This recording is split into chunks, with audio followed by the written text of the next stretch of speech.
Jay, and you are watching Module 2 for the course Cross-Cultural Communication. This module will be looking at daily life and some very basic linguistic concepts that will help you with cross-cultural communication. We're going to be also reviewing a really interesting article about the Huarpe people in Argentina and the everyday conditions that define linguistic realities for those indigenous people. So, everyday life, I can think, is very distinct from the high level social structure that defines much of the anthropological reality we look at. The state is this very detached thing from our everyday life. The government, the President Trump, right? We can see here Trump at McDonald's. My first job was at McDonald's, and I'm just thinking this cosplay of Trump working at a McDonald's was so detached from my actual reality of being a 14-year-old trying to get some money for an electric guitar. You can also think about just the ways that we structure our identity and we structure our relationship to other people based off of our daily interactions, the cup of coffee we have in the morning, the people we say hi to at work every day, what we do when we go home, the things we look forward to, watching TV shows and going out, hanging out with friends, going on a hike. All those types of daily things are very detached from the broad, overarching conversations that we might be having about linguistics and language, and just thinking about who's writing the dictionary is very different from the people who are speaking the language, right? So there's this detachment between everyday life and other aspects of society.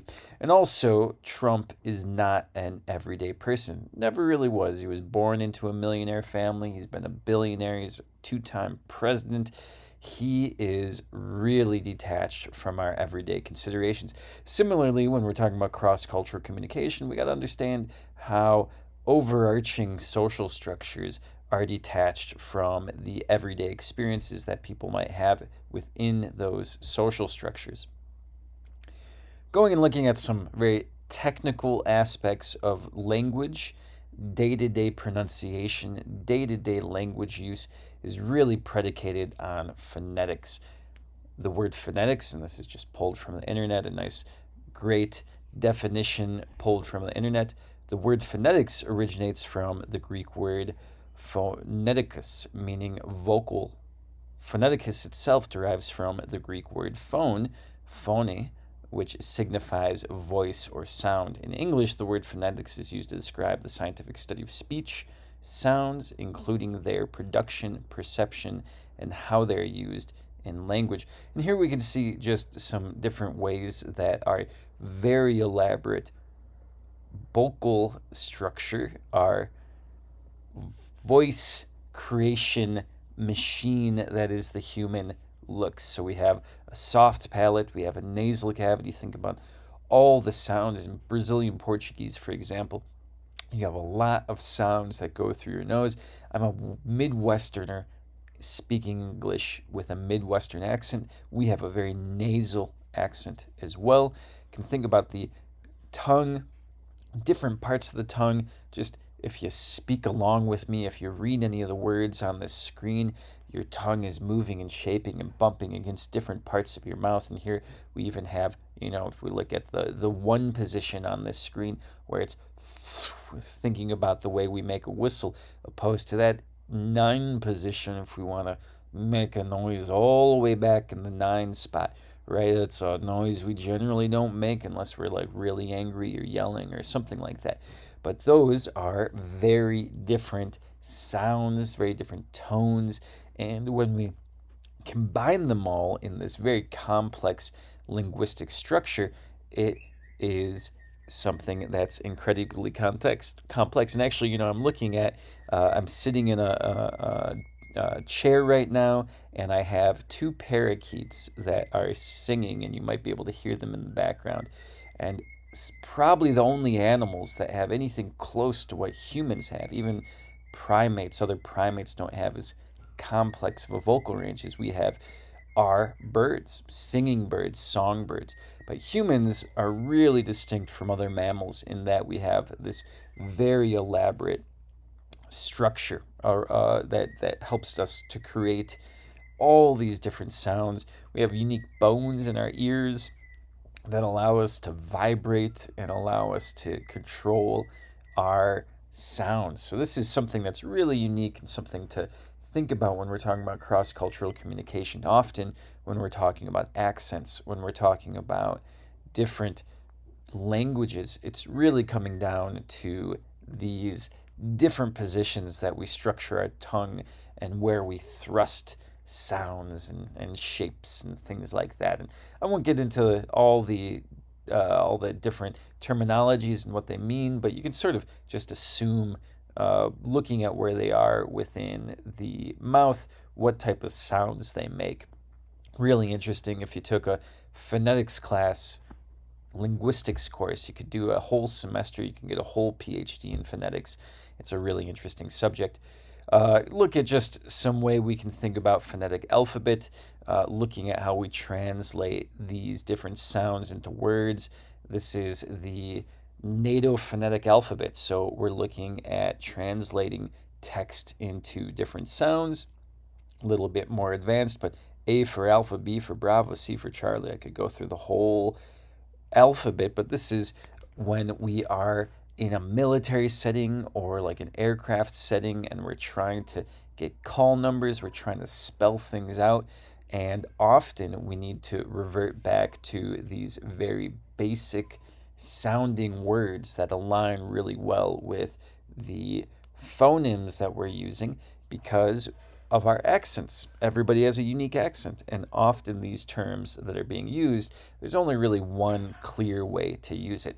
And so we have this really good reference.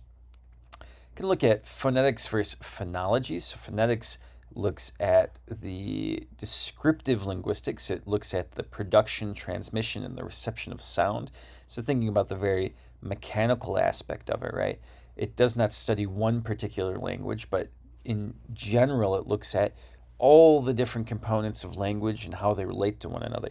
Whereas if we look at phonology, this is when we look at a little bit closer specific languages. It can study broader languages, it can compare languages, but when we're looking at phonology, that's when we're looking at how sounds work in a very specific language. So how sounds work in English would be much more about phonological opposed to phonetic studies of the language.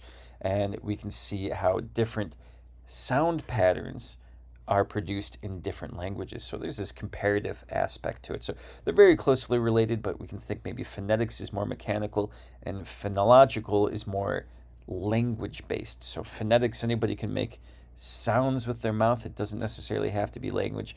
Whereas we look at phonology, that's when we start getting into rules and patterns within specific languages.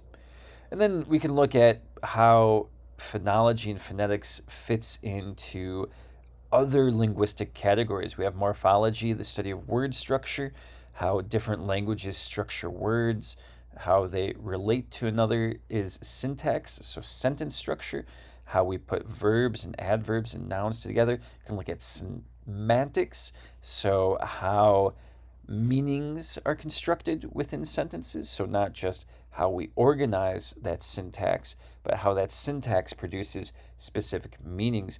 And then we can look at pragmatics, so how language works within a society. So not just the technical aspects necessarily, but language doing things, language creating things in society that are secondary to the actual language itself. So there's all these different, if you want to study linguistics, these would all be different courses you take semesters or year-long courses with this. And if you did like a master's degree or a PhD degree, you might hyper-focus on one of those specific subjects. Looking at the article for this week, we can look at the idea of understanding, and I'm just going to read this this title and this abstract here to understanding how intercultural communication is possible in daily life. This is a article about Argentine Spanish. The author, Yermain Dario Fernandez, states, I propose a few epistemological and methodological reflections to account for intercultural daily communication. These reflections emerge during a sociological research in Mendoza, Argentina, where Huarpes indigenous students at the University of Cuyo, I observed that indigenous people became quasi-ethnographers of diverse environments to make intelligible their classmates' behaviors and to account for their own behavior. Warpies follow in diverse environments and interactions public rules of meaning. This public rule is important. The objective of this paper is twofold: to stress the methodological scope of ordinary communication and ordinary reasoning in order to understand meaning between people from different groups and categories, and B, to contest a kind of pessimist standpoint in social sciences and philosophy, according to which the use of ordinary language reduces possibilities for understanding. This is epistemology. Interviews, participant observation in natural situations, and a review of literature about language and understanding are the basis of this paper. And there's some key terms there: Argentina, autoethnography, I'm an ethnographer, long-term hanging out, could also be called participant observation. You go and you sit in like a classroom, for example. You go and you sit in a place where these linguistic conditions are playing out. So just sort of to break down the difference between epistemology, methodology, and ontology. Ontology is the independence of the researcher. We can see it being a sort of a positivist paradigm. Positivism is sort of the search for truth. It's the search for this objective, singular truth, something as I, as a social scientist, sort of stray away from. But nonetheless, this is a big theme in Greek philosophy, and as such, it has influenced all forms of academic thought. Ontology is looking for this singular truth, right? Epistemology is looking for an unbiased analysis, looking at irrefutable facts, testing theories, and looking at a simplification of complex relationships. So I would see epistemology as something that breaks down definitions and looks at how definitions and words and ideas play out in society, how those ideas and how those words are shaped over time, compared to methodology, which is testing ideas and looking at examples of those ideas and how those theories might find a deviant example, how we might be able to find some conclusive results from that. So epistemology is more so deconstructing ideas that already exist and how those ideas came to being, and methodology would be more so trying to create new types of meaning or trying to adapt and understand existing types of meanings and make them something new. So thinking about epistemology in maybe a more scientific context, we can see like germ theory. How did germs come about? How did Pasteur pasteurize the first milk example, right? I'm not sure if Pasteur actually pasteurized milk or if we just get that name from him. How did that type of process come about? Whereas methodology would more so look at, let's use pasteurization to test theories. Let's look and see if we can use germ theory to go and find new evidence. So in Mendoza, Argentina, sort of like the Denver or the Salt Lake City of South America, big skiing culture, somewhat wealthy compared to the rest of the continent, very much isolated and backing up against these huge Andean ranges in the southern part of Argentina. Mendoza is also sort of weirdly known for, just sort of tangentially, as this place for like cannibalism. If you've ever seen the movie Alive, it was a place where I believe, a Chilean soccer team crashed in the middle of the Andes, and they started eating each other to survive near Mendoza, sort of near this place. It's sort of this isolated mountain place. It's also a place where in the 1500s, the guy who Mendoza is named after executed a bunch of thieves, and then they ran out of food, so they started hacking apart those thieves and eating them. I have no idea why this happens in the mountains. If you look at the mountains in Colorado in the United States, there's a bunch of cannibalism that takes place there as well too. Just a little interesting side note.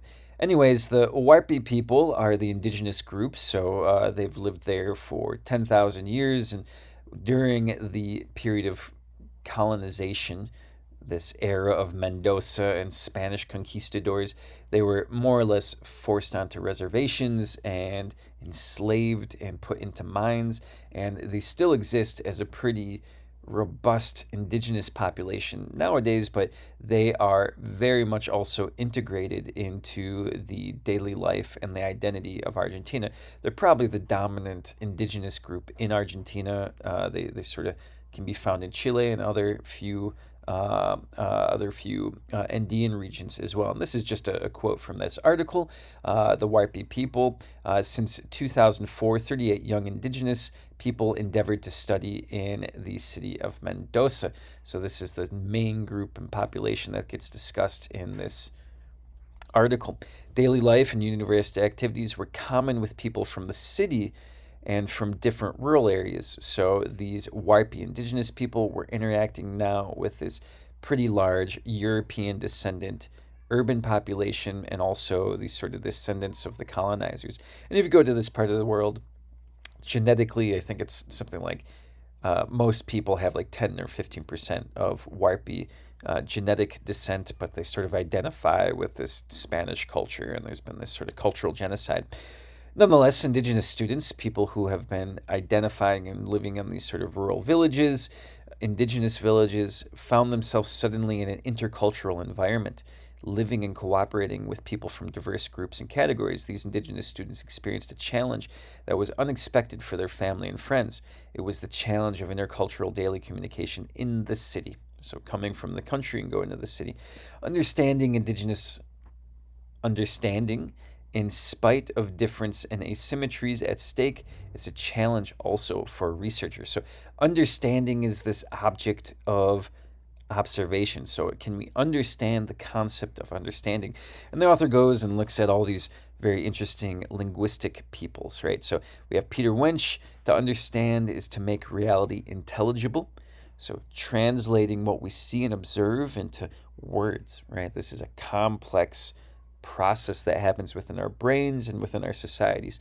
The ordinary knowledge is an important substance of society, and it is a crucial phenomenon for social sciences. So the ordinary, everyday understanding of things, common sense, is an essential part of the social sciences, not just these high-level, state-level philosophizings, but the everyday understandings of people are really important.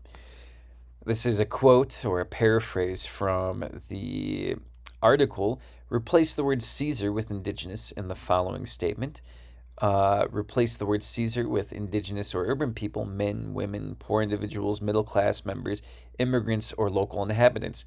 In other words, replace the Caesar with the people. So this is a quote from Max Weber, 1900s philosopher, very important in sociology.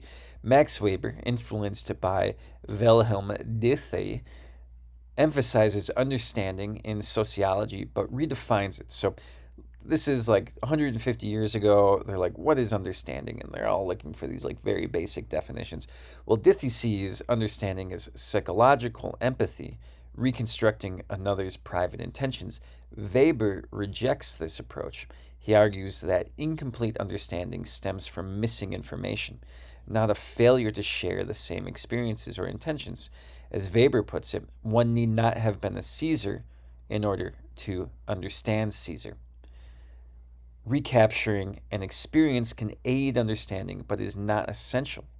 Instead, researchers use methodology or methodological tools to interpret actions they haven't personally lived.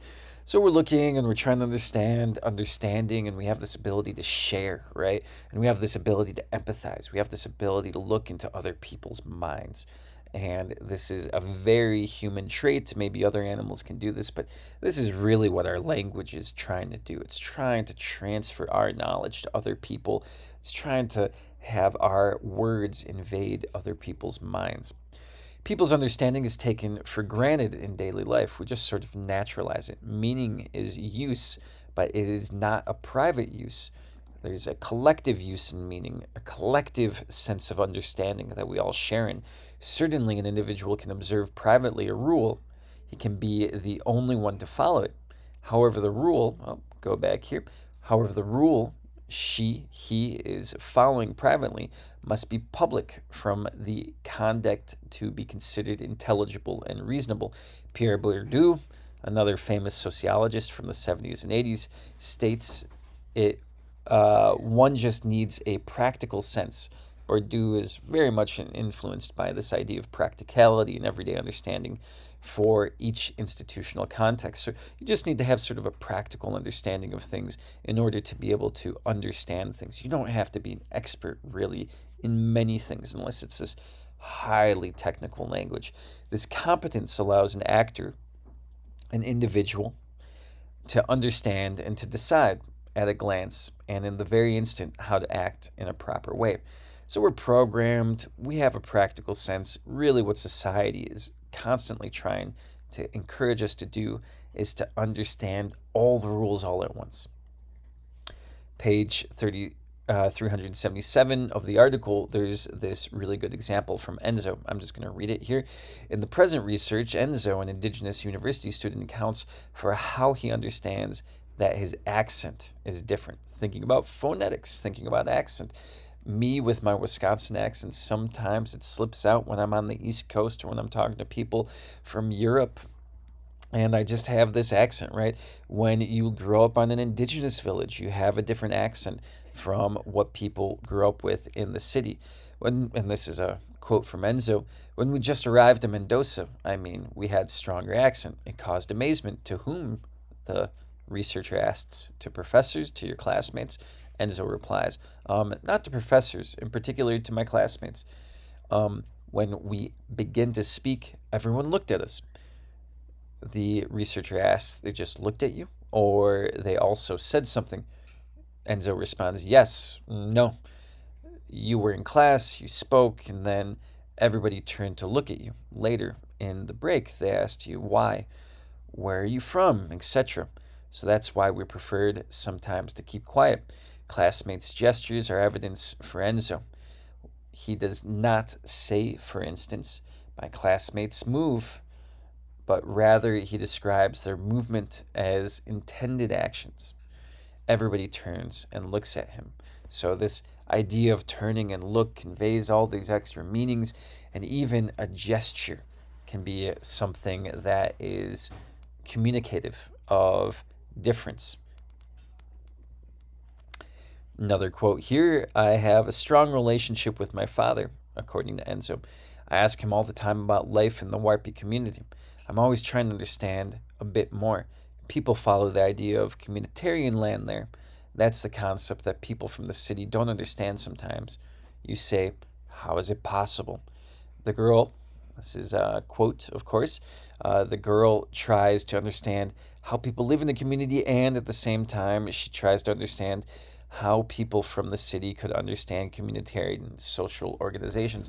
So expressing and negotiating understanding, this is something that people work through at all times. And these are just some images of a Huarpi village. We can see some wattle and daub houses, people using sticks and dirt to put stuff together, and contrasting that with the brick skyscrapers that existed in the center of Mendoza, right? We just have these very different understandings that are getting constructed.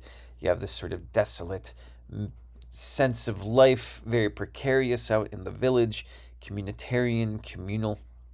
How does that contrast with the individualism of the city? How does understanding get created in different places? The author also mentions Jean-Paul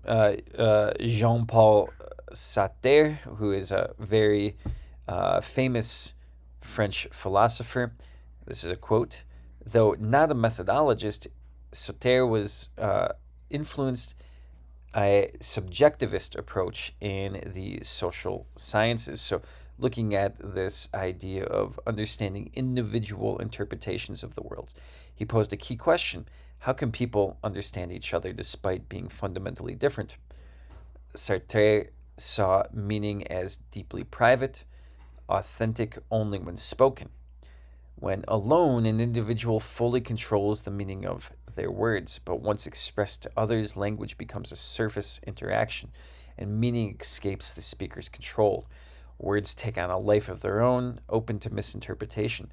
Thus, in Sartre's view, misunderstanding is the norm in social life, as authentic meaning is inevitably stolen by others, leading to alienation and confusion.